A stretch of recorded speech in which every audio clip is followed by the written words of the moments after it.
Hello and welcome to another late night talk. My name's Stephen, and tonight I am joined by David Estes and Ben Galley. Hi, gents. Good evening. Hello, Hey hello. Steve, how are you? Good. Good morning, good evening, because we're spread out across the world in a strange array of time zones. So today we're going to talk about Demon's Reign, which is a new book that they've co-written together. But before that, let's get a little bit of the background of how this came to be. And I've had some questions sent in from my Discord when I mentioned I was talking to you guys, like all about co-writing, all questions like, how does that work? What does it mean? How do you do it? Yeah. So let's go back to the beginning. How did you guys meet, first of all? God, I'm trying to think when it was. It was definitely a couple of years ago, wasn't it? Yeah, You just yeah. digitally. I Is the mean, way we we have not met. met in person, although we Ah, hope to soon, as I'll be traveling to lovely Vancouver in the dead cold of winter to see Ben. But we Yeah. we actually met digitally. I think the first time was through a Slack group that we're a part of.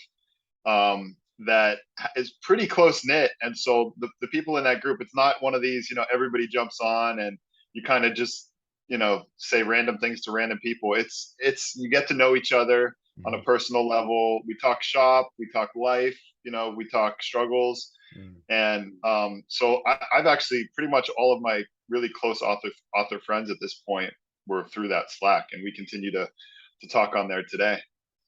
Awesome. Yeah, I think I was quite intimidated when I was invited to that Slack, and it's full of like incredible people, including David, and I was like, oh Jesus, do I fit in here? And that's And absurd. That's it's been absurd. a fantastic time. That's absurd that he says that because Thank you. I mean I've read a lot of books traditionally published as well as indie, and I after meeting Ben I picked up Chasing Graves and just lost my mind. And he always says he's so honored by comments like that, but I mean I'm reading it again. I don't read books again. I don't have time. I have two young kids, and I'm reading the trilogy again because I love it. I'm a fan, and also because it inspires me when I'm writing. So Mm. that was a big for me deal breaker when it came to knowing that Ben's the real deal as an author. See, we're British, Oh but we man, don't know how to cope with I compliments. know. It makes us uncomfortable. We get Yeah, sweaty. That's it. I'm We're just just like this. like, oh, I yeah. don't. It's Whereas awful, whereas the awkward. the Oh, Americans it's are like, good.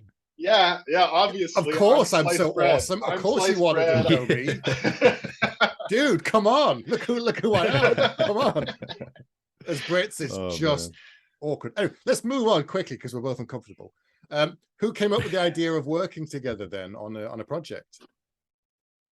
I think that was mostly Bryce O'Connor and through Wraithmarked. So obviously Demon's Reign is published by Wraithmarked, which was a great opportunity in itself because they do, Bryce and his team do incredible work, Mhm. with their own books and obviously with others as well now. And so, yeah, Bryce approached me out of the blue one day just saying, do you have any ideas?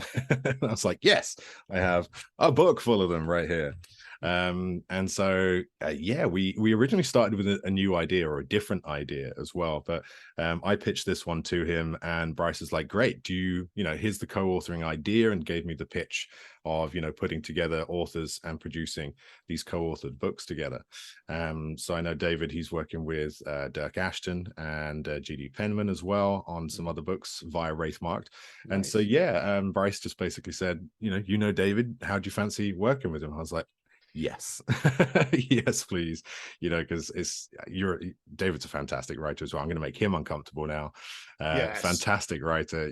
Every time I'm on Amazon, all I see is Kingfall, and all I see are his books just spread out there, all of his millions of books.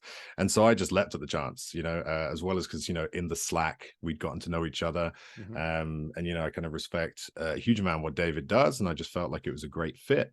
And so yeah, we started talking about this idea, and we did get really excited about it. We then switched about 4 to 5 months into the year that we'd been given, where this idea was good, but it was too complicated, too many POVs, straddling lots of genres. And because we were trying to create a progression fantasy primarily, this other idea that had been in my head for multiple years now just kept poking at me and just saying, no, I'm more important. I'm more interesting. And it was right. And so, yeah, David and I switched it around. Bryce and Wraithmark were absolutely cool with it. And we did a quick 180, shelved that one. And yeah, started working on the idea for Demon's Reign, which was immediately, it gripped us a lot more. The writing just took off a lot faster as well. And then within the first couple of weeks of just working together, it was just me, and I should say, it was immediately apparent we just had this weird mind meld, Vulcan mind meld going on, whereby it's never a disagreement. It's always this idea of just like one of us will come up and come to the other one, hey, what is this? And it would be, yes, absolutely, that fits, that works, that's great, let's put it in and move on. So yeah, very, very quickly we realized it was just a great working relationship. Our minds are in sync. And yeah, it's been a real fun 1.5, 2 years now, hasn't it? Wow. So David, how do you split the kind of writing duties out then? If, you know, you've got the idea and you start working on the book, do you do alternate chapters? Do you just pick characters? Is there more than one point of view? How does it work? Yeah, the way Wraithmark established this program, and they came to me with it originally, and this was even before they had any names or anybody that they had signed up kind of from the other side, and they said, "Here's what we're looking to do." And they had done it previously with Bryce's collaborations with Luke Shmilenko, where Mark of Kings and also Iron Prince, where essentially it works as you've got like a primary writer, because if you have two completely different voices, then it just doesn't seamlessly get together. So, so he pitched it to me as you would be working with somebody who would basically be your primary writer, and you would collaborate from the beginning on ideas, on direction you want to take, you know, everything, characters, world building, develop all of these ideas, and then you work with the co-writer to essentially come up with the approach that works for you. Different writers operate in different ways. For Ben and I, we seem to work better if we're kind of there every step of the way, where Ben, when he's in the flow, Ben is I've learned that he's a very in the flow writer. When he gets into it, he's like, all right, here's another chapter. Oh, an hour later, here's another chapter. Here's another chapter. And I'm like, whoa. So I fall behind when he's doing that. I fall behind on getting through them, reading them, providing the feedback that he needs to continue. So that's been my challenge, is when he's on, I have to be on as well.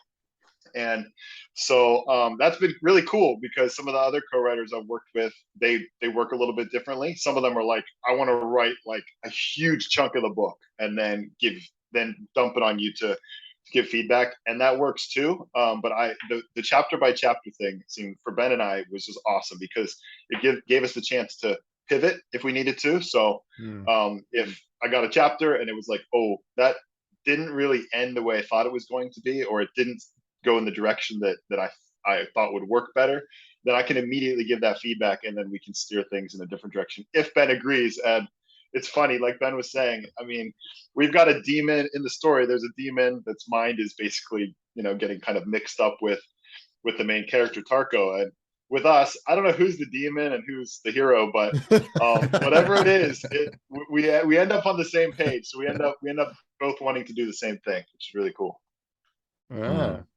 Yeah, you never see the word no in an email. That, yeah, because it was just almost every day we were talking when I'm absolutely in the zone, and it was just like, yep, this is good, that is good. But yeah, it was just an incredibly useful experience, because I do work in normally how long I can get that burst to last for.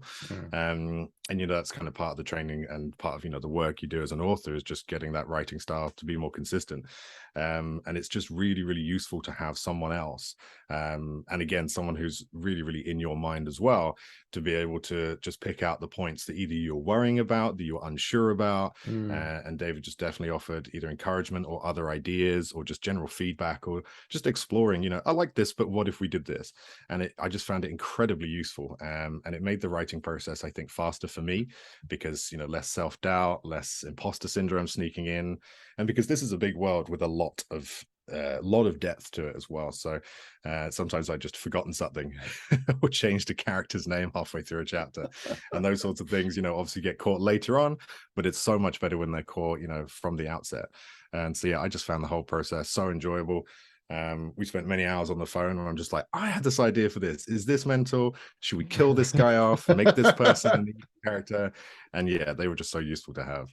Because normally when you're writing a book, it's done in isolation, and at the end you then give it to other people for feedback. So the idea of having this constant back and forth discussion, it's something I'm immensely jealous of TV writers' room. It's the one thing I'd love to do, to be in a writer's room with someone, a bunch of, like, someone gives you the core premise, here's the framework, someone show runs it and says, right, come up with some ideas, and you all brainstorm together and bounce off ideas, and then you build a story, you go away, you come back, and then you all work on it again. So it feels a bit like that with the two, you kind of ping-ponging ideas back and forth.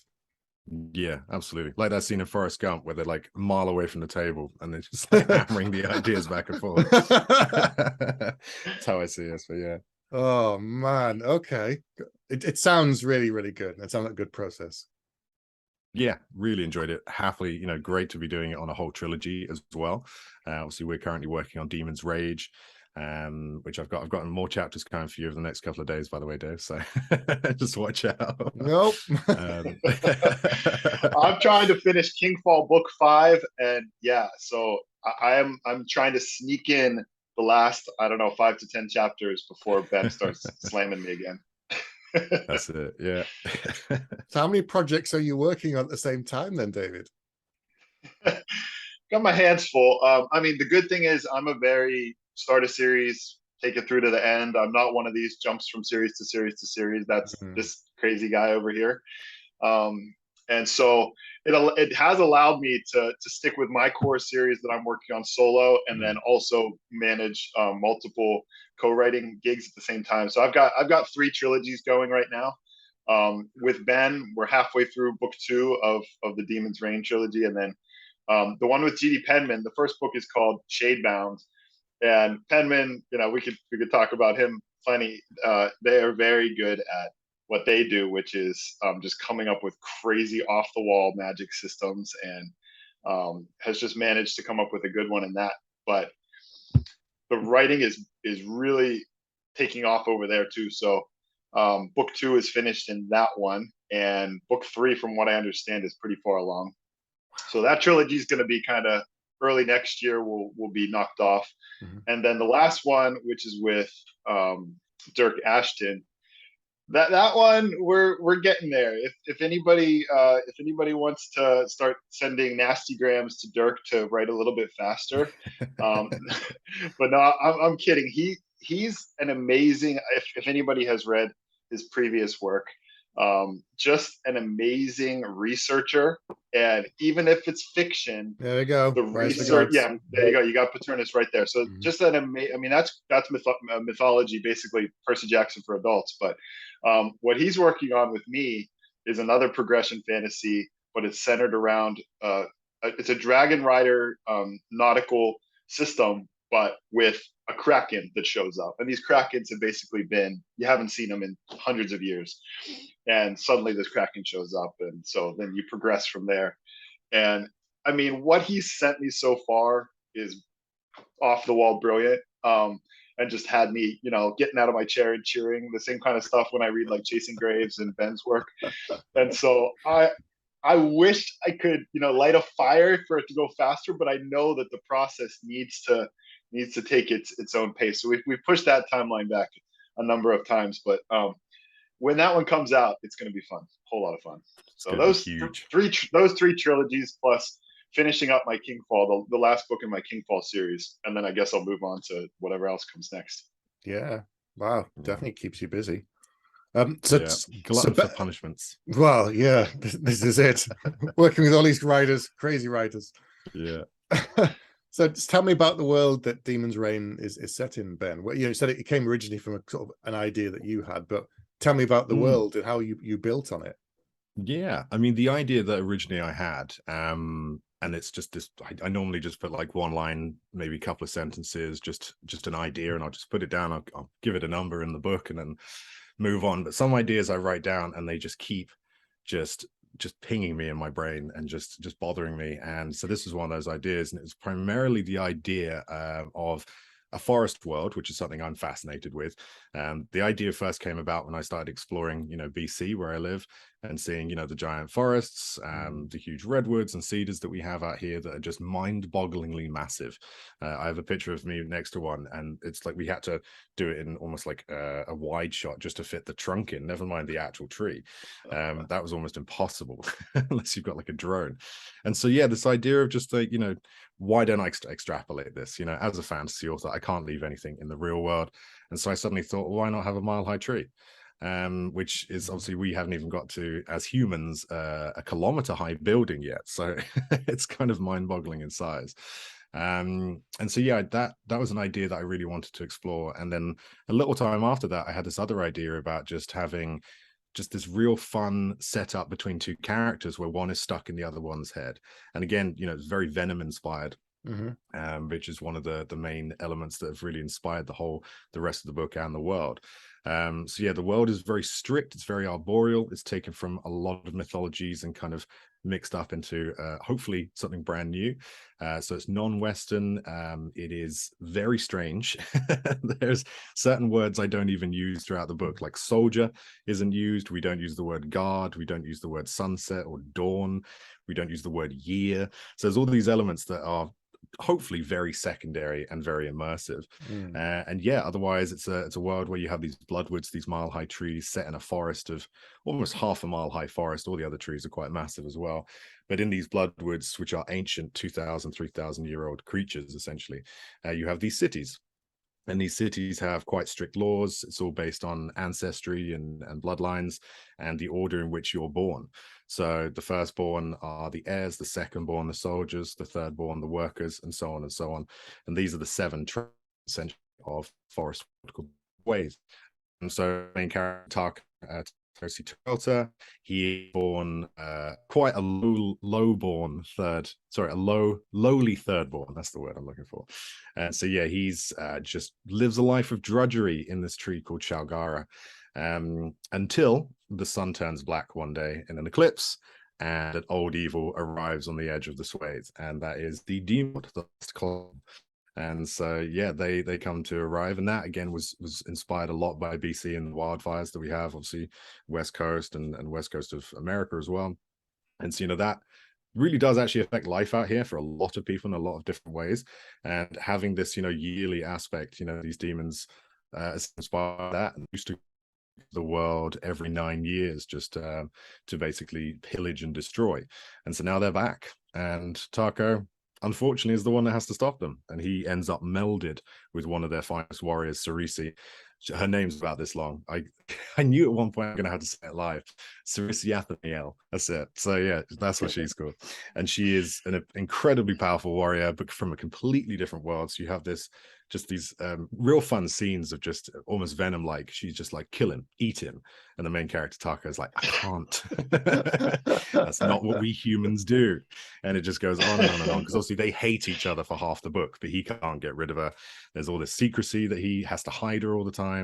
And so he has lots of kind of like playful ideas that yeah, were just really fun to write. There's like she's kind of the comic relief. She is funny. She doesn't mean to be funny. She just wants to rip everyone's entrails out and in the glory of the god of chaos. And Tarka's the absolute opposite. So yeah, it's real fun to write that. But yeah, it's just the landscape out here essentially, and some of the mythologies from North and South and Central America, combined with this idea of, yeah, you could say stolen from Venom. Why not? Borrowed. Inspired by borrowed. The Marvel character Venom. That's it. Yeah. So David, tell me about this idea of, once Ben had pitched it to you, what did you hook on to immediately? And you were like, that, and we could do this. What about this? What about that? Yeah, well, I mean, like he said, we were going off in a totally different direction. He had sent me multiple chapters from another project, which, I mean, great chapters, really cool. He was doing his world building thing that he always does, and I was into it. And so he kind of shocked me when he said, "I've got this other idea." I'm thinking, whoa. We've got deadlines, and I'm a deadline oriented person. I give myself deadlines. I work toward them, and that's why it was something where I was like, oh, I don't know about that. But then he started pitching me the idea and just sold me on it. I mean, I'm also, I mean, I love different. So when I create my worlds, I draw this huge map, and I have all these kind of like cool ideas, and I just write down words sometimes, like prison island guarded by dragons, or whatever those ideas are, and then they come to life as I start to write them. And forests, I have play a big role in. I always love to have these cool forests, Echoes Wood or Moth's Wood, and in Moth's Wood, there's this moth queen made out of moths, and just random stuff like that. And so when he started going down the forest road, and I like the names of things are very important to me. And when he said Bloodwood, that just really hit me quite hard.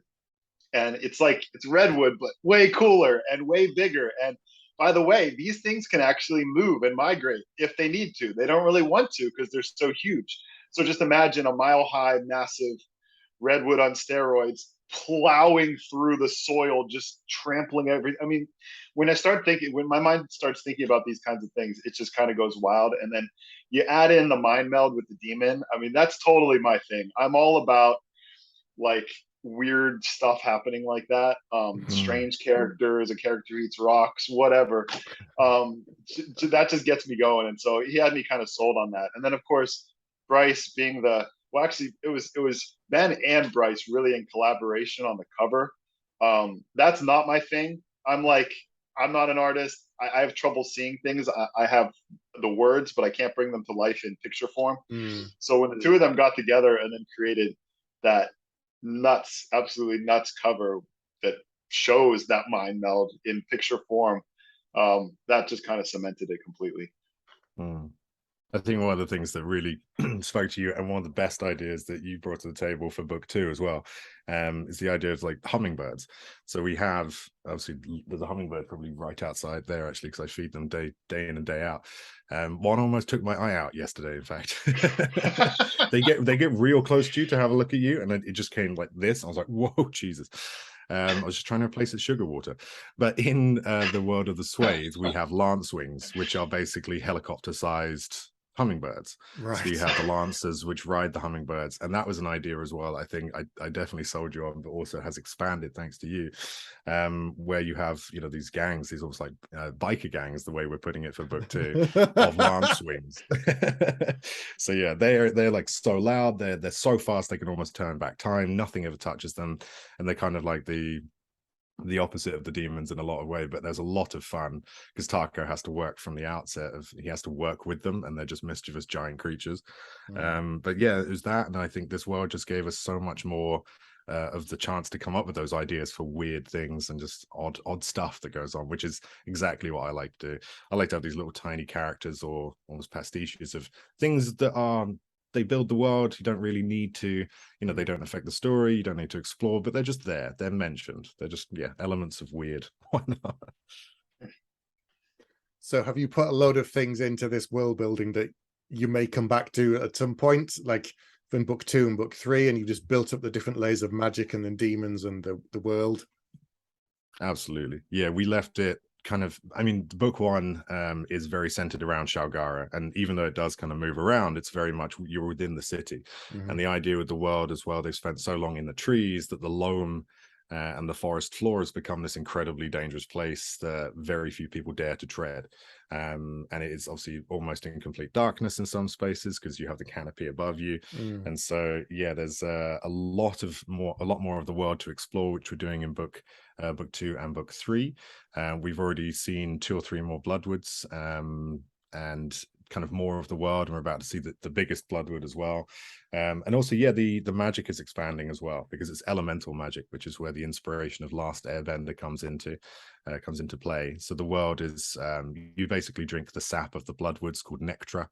And so we explored a lot of that within the first book, and Taco progresses through the magic system within his own element, which is earth. And yeah, essentially we've explored that to quite an extent that we're adding in more systems and more magic, and Cerisi starts getting her own progression, and all strange things happen. Of course, all the while Taco and Cerisi are getting closer and closer together mentally and physically. So yeah, there's a lot more to come. We have kind of really pushed the boat out on book 2. It's more epic and on a bigger scale as well, even though there's a gigantic siege in the first book. I feel that this one's even bigger. So yeah, lots more to come. Barely scratched the surface in book 1. Awesome. So tell me a bit more about some of the world building. Tell me about some of the monsters, because you've obviously, with the world that you've built up, and you mentioned demons, there's got to be some cool monsters. Come on. Yes. Tell me. Yeah. Well, we've got all sorts of creatures in the loam. Yeah. Absolutely. So we've got one of the main characters of the crew that kind of come together is Inwa, which is basically a green saber-toothed tiger, but not. It's the best way to describe him. Okay. He's a whole character in himself. Obviously he's a non-verbal character, but he's the sidekick of Talaway, who's this a seed witch. So she knows all sorts of stuff about seeds and biology and the swathe, almost like a shaman character. And then her sidekick is Inwa, who's just this gigantic cat creature. You have bark wolves, who are basically like wolves that have learned to climb. But I think the scariest one that we only see a glimpse of in the first one, but there's a lot more of in the second one, are the Therantos, which are basically dragon centipede spiders. Yeah. They're terrifying. The thing of nightmares. Yeah, they just kind of hang. There's this bit where you have these leaf roads going through the canopy that have been built, and they're just suspended roads and bridges that go on for miles and miles. Normally they're safe.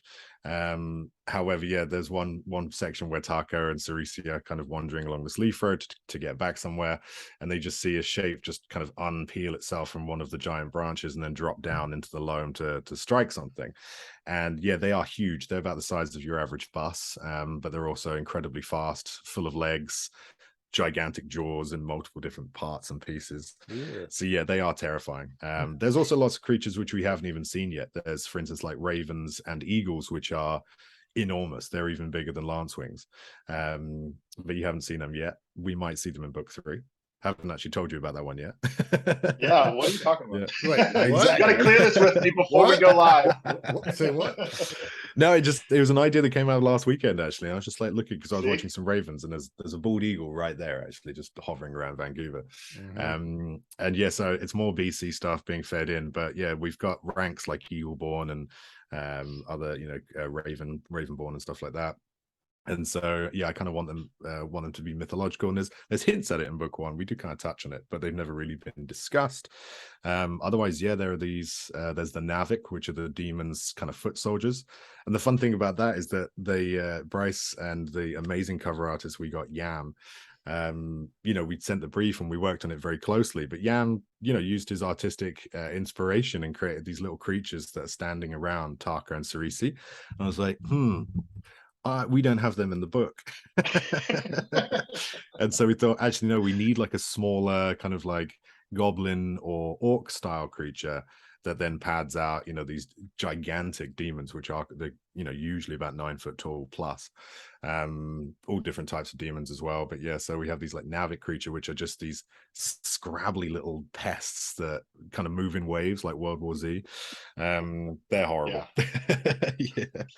Otherwise, the humans, there's a lot of monsters in human form as well. Can't say anything because it'll be spoilers. There's lots of mystery going on throughout the book. But there's a lot more that we can basically just do. I mean, any creature you can think of, there's going to be a creature within a lake, which is inspired by a myth out here in BC, sort of like a Nessie creature, but not. We've got other things to mess around with as well. We've just seen in the last couple of chapters these gloom sprites, which are creatures that stick to the loam, and they're ghost-like, but they're kind of not at the same time. They're basically shadow creatures, skinwalkers. Lots of stuff, lots of arboreal themed. Oh god, I forgot loads as well. There's venomous, there's like carnivorous nests. There's the Grimspore, which is like based on that fungus that ants get attacked with, and they send the ants mad and zombify the ants. So that was a pretty fun, because I quite like body horror. I always kind of slip a little bit of that into my books. I think you actually sent me an email just like, I do not like this thing. Just like, this is gross. Yeah. So, David, do you worry about Ben when he sends you some of these emails?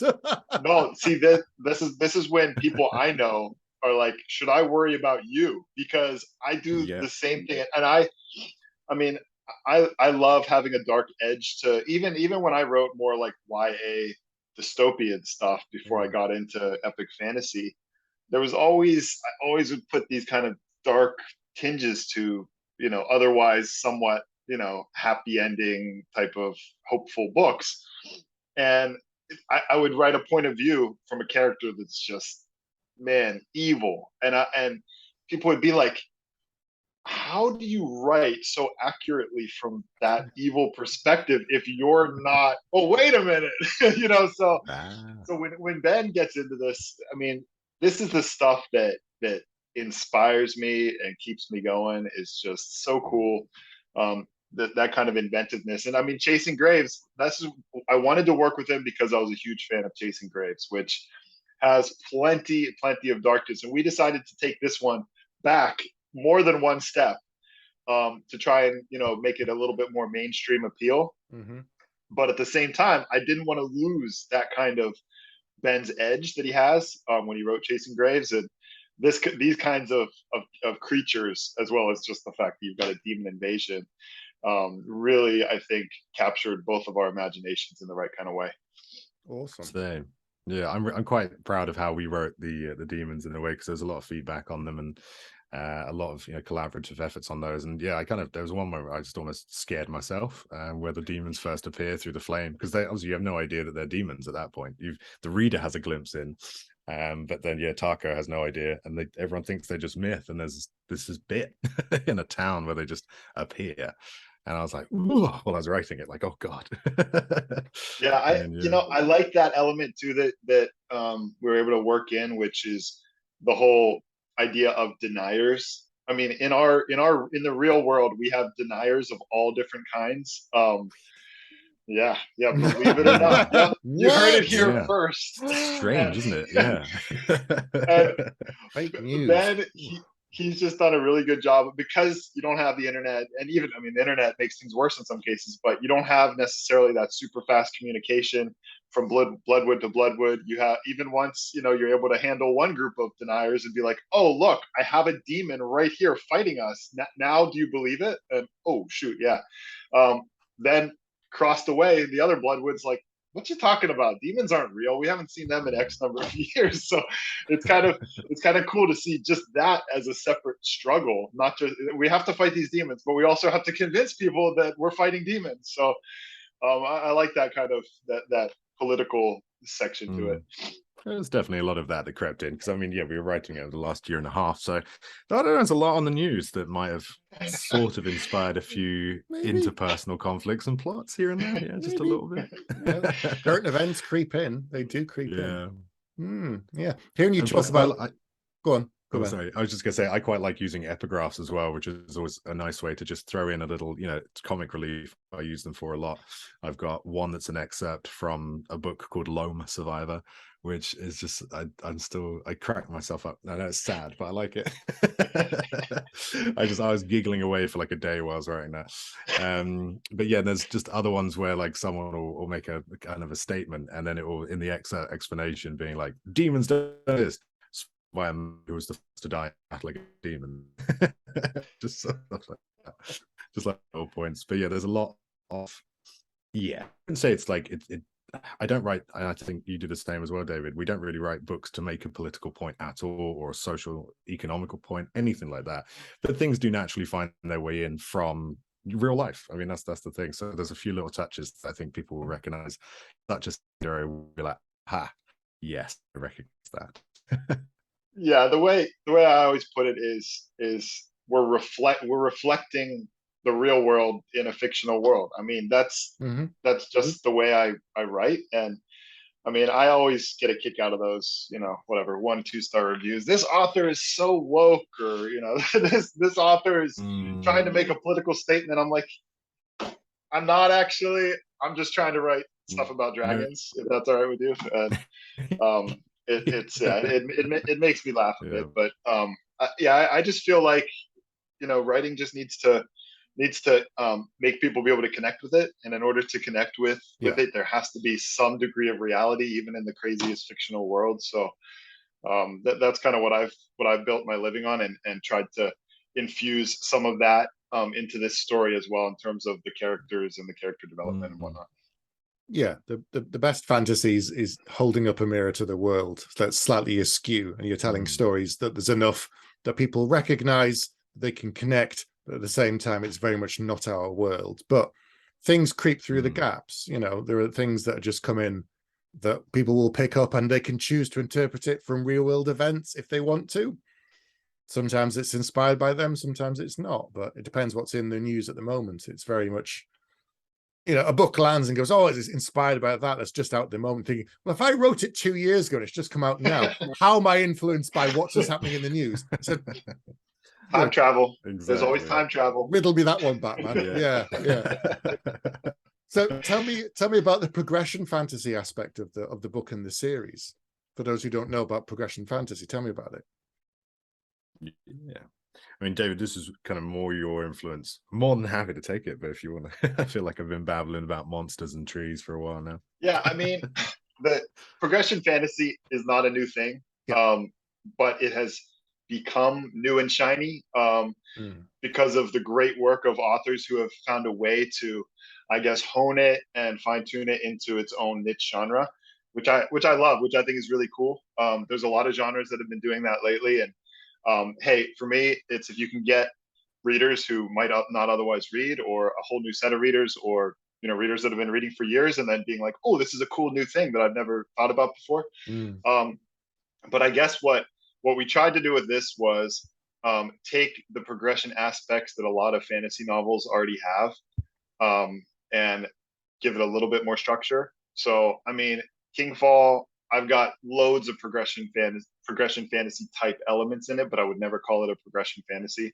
Right. Similar to like Brandon Sanderson's work, his Stormlight Archives has lots of progression type stuff in there, but it's in a much more sprawling, epic overall story. This one, we really wanted to focus on a single character, and, well, I should say two characters who get stuck together. Yep.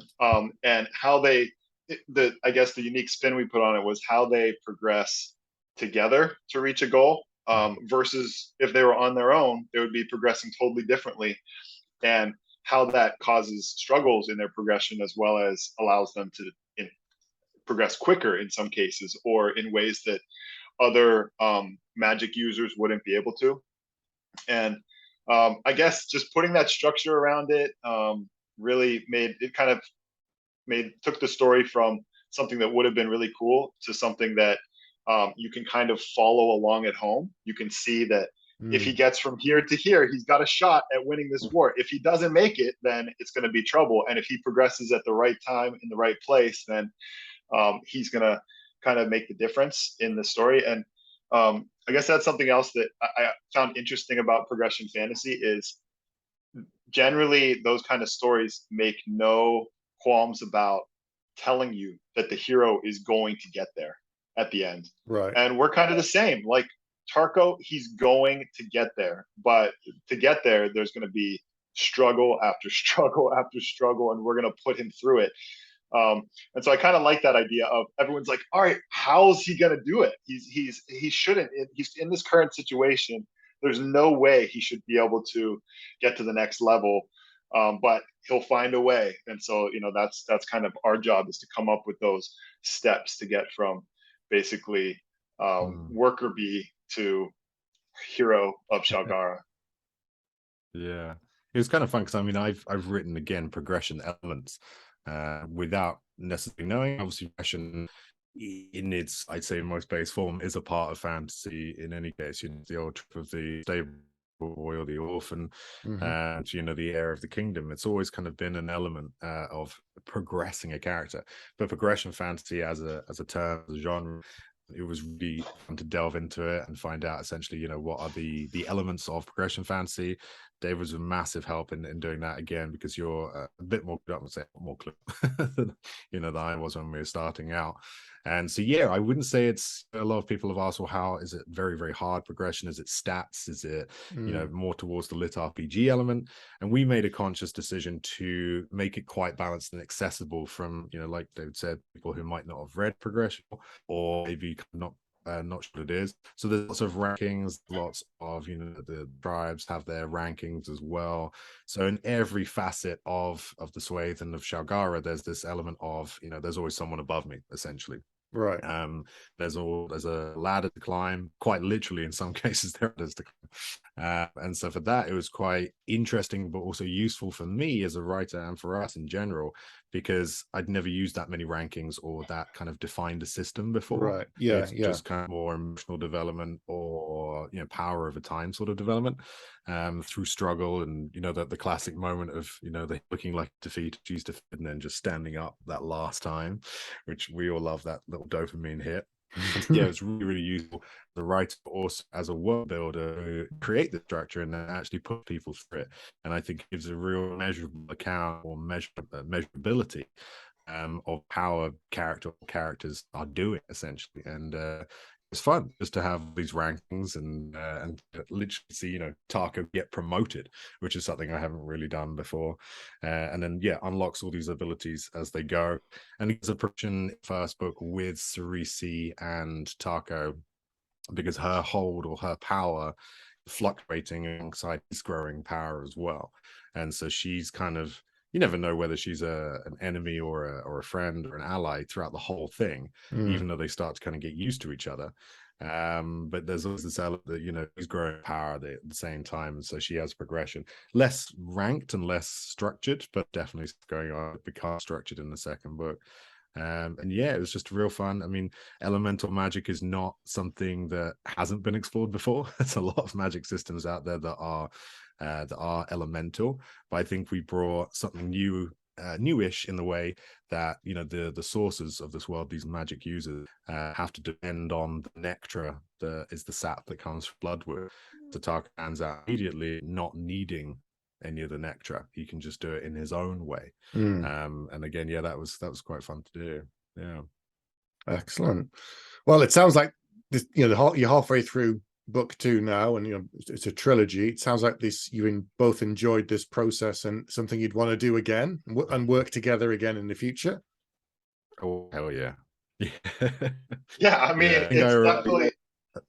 it's definitely a possibility. I mean, it's just like you said earlier, Stephen, just that having that, I guess, head down at your desk on your own. I've been doing it for 12 years, 40 plus books, and just me sitting there tapping away at my keyboard. And it's been really refreshing just to bat around ideas and just having another individual who sees the world in this weird way, and playing off of somebody. That's what you were saying about like having a writer's room, the ability to play off of someone. I mean, I found that even in normal conversations with people, I'm not the one who's going to come and make a joke, but I might make a joke based on what somebody else says, and that's just I don't know, my mind works that way. So it's helped to unlock a lot of creativity in me, which then I am able to steal and put into my own solo writing too. So it's kind of cool, and I just want to throw something else out there that I just had fun with. It's just a small thing, but in my Kingfall series, I decided to have one of my characters make mention of characters and or places from my 3 co-written trilogies. Just kind of like throw it in there, and then the other characters are like, "What are you talking about, Tarko Trauta of Shalgar?" And then he's like, "Oh, it's a story that my dad used to tell me," or something like that when I was growing up. And just throwing those in there, these little Easter eggs for some of my readers to then find them and get curious about it. And just it's just something that I would never have done before. So yeah, working with Ben's been a pleasure. Excellent. Well, Demon's Reign is out. Real fun to do the same thing. I'm glad it's worked out so well for you both. It sounds like it's been a very creative and very spontaneous kind of stuff, coming up with ideas on the fly between the two of you. It sounds brilliant. Oh yeah, would absolutely repeat. I've already got a couple of ideas that I might throw you away, David. There you go. See, you heard it here first. It's more to come. More to come. So, but Demon's Reign is out now as we speak, and you're working on book 2. I guess that'll probably be out next year, I'm guessing 2023. Absolutely. Yeah. Excellent. I'll leave some links down below where people can find out more information about Demon's Reign and both of you guys. But thanks for joining me tonight on the Late Night Talk, and we'll say goodnight to everyone. Good night. Awesome. Thanks, Stephen. Thank you, Appreciate Stephen. it. Good night. Good night, guys.